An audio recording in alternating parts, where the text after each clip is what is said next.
Guys, I'm going to show you quickly the two positions that you can put the inline valve on. So when you open the engine cover here, you've got the front end of the engine. As you look towards the back, we'll go down a little bit lower here.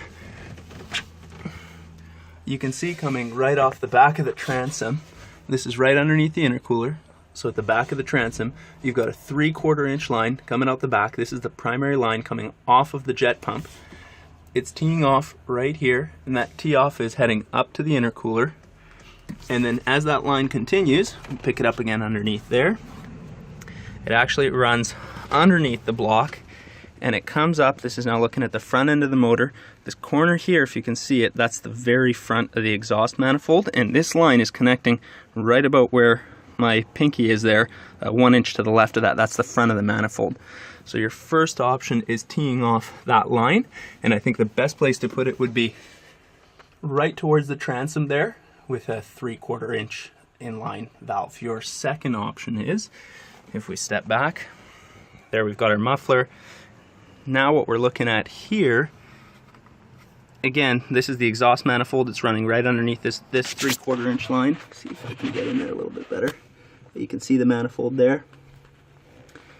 And this is now the back of the manifold, and this nipple here, there's two. There's one on the underside and there's one on the top side. This nipple on the top side and the hose coming off of that, that's your second option here. So this hose here, that is an ideal spot to be putting an inline valve on as well. So in deciding where to put the valve, again, you've got the two options.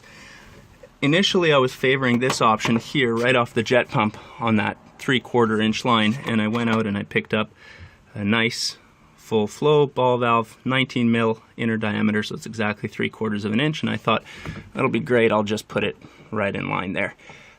Conceptually, it's a nice idea. The challenge is that that line is really snug into the bottom of the hull and to the back of the transom. You don't have a lot of room to work with. I can get that valve in there in line.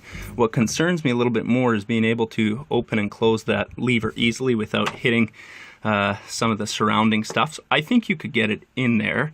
But in the interest of practical application too, I think it's always going to be a little more of a struggle to get that down deep down into the hull to access it. So I think I'm going to change the game plan a little bit and put it right in line off the top of the exhaust manifold on this hose line here.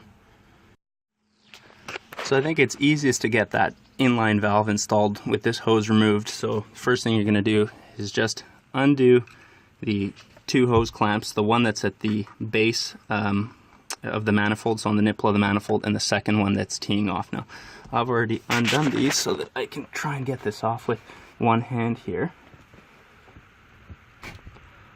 You're going to want to be maybe a little more careful pulling this front one off, the T fitting connecting to the muffler, since it's plastic, and I think if you wiggled it too hard you could crack it.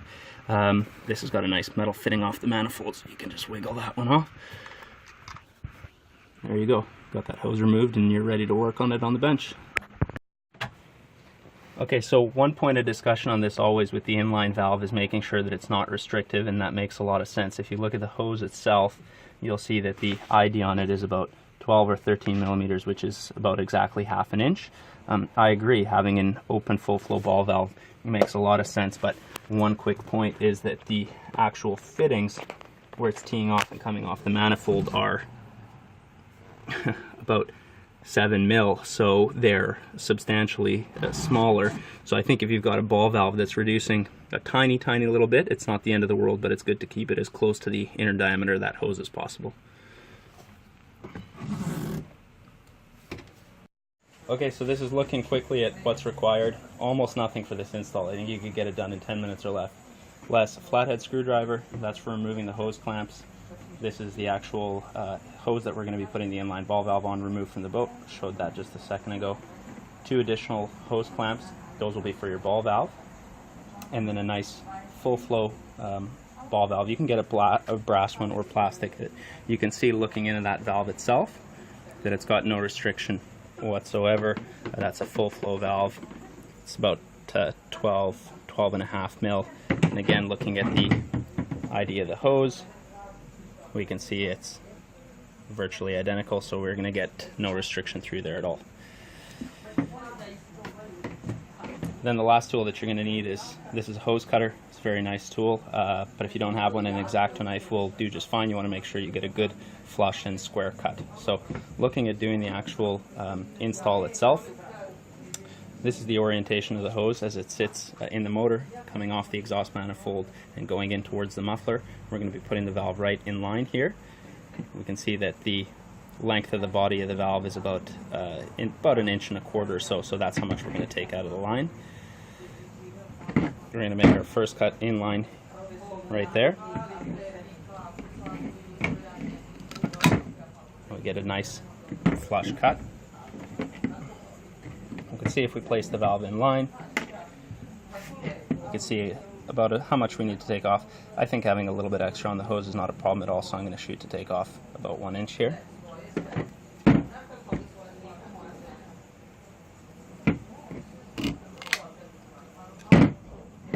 Get a good clean cut.